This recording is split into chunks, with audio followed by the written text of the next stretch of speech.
Yes, you could take this morning, for instance, I just referred to the single vibration that is experienced as the body.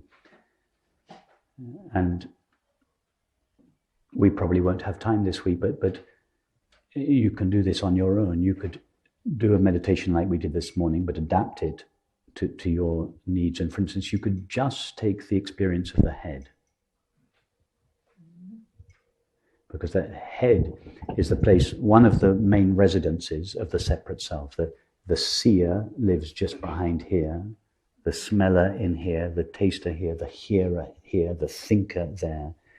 The separate self has actually many rooms in this, many places where it lives, just in the head area. So you could do a similar contemplation as we did this morning, just with the head, or with your shoulders, or you could slowly go over the entire body rather than just say one vibration.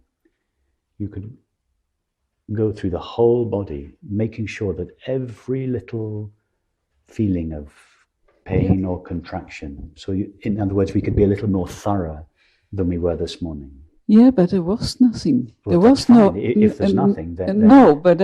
But you know, I did it. So you know, I was so surprised that there was nothing. Yes, but that's fine, because these meditations, that they're very intense, and relatively speaking, that they're very short, but they have a tremendous impact on the body. The body will never be the same again. Having gone through one of these meditations, something of the density of the separate self has been dissolved out of it. Now, when we open our eyes and go back to regular life, 95% of the old habits will come back again and will superimpose themselves on the body.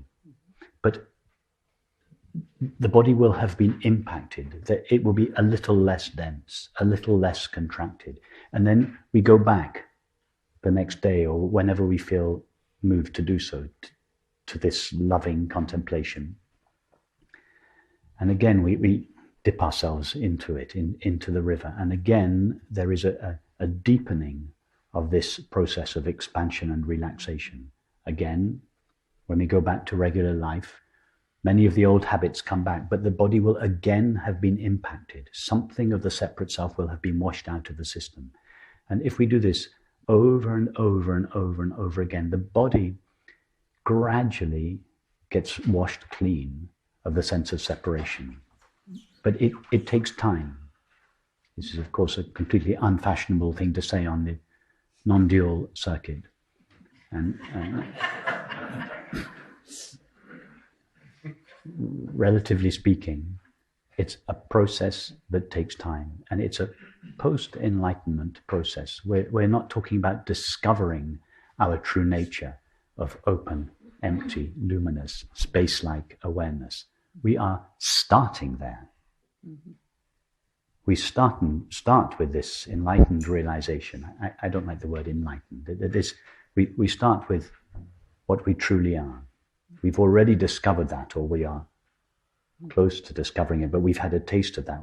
We start there, and it is that we are subjecting, in this case, the body, to that realization.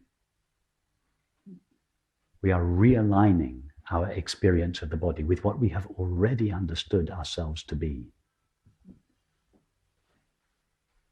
And the body, as I said earlier, it's a network. It's not just one contracted object. It's a network of tensions and contractions, all of which, or many of which, but some tensions are functional, obviously. Some muscles need to be contracted just to enable us to sit. Those are not the kind of contractions we're talking about. We're talking about the contractions whose purpose is only to mimic the presence of a separate self. Those knots or contractions gradually come out of hiding. They've been buried in the body for years. Some of them were laid down when we were infants. Yeah, in fact, many of them were laid down early on in life, and they've been successfully buried in the body. It takes time. So it's a process in time. It's not just a, oh, I've done that exercise once. What's Rupert's next exercise? It's not like that.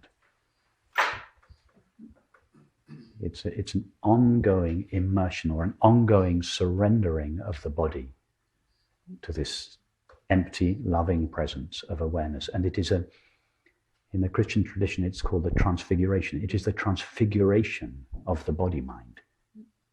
It is the dissolution of the solidity and density and objectness of the body-mind in the light of pure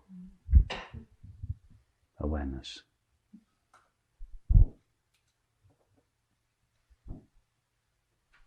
In ignorance, I awareness becomes like the body.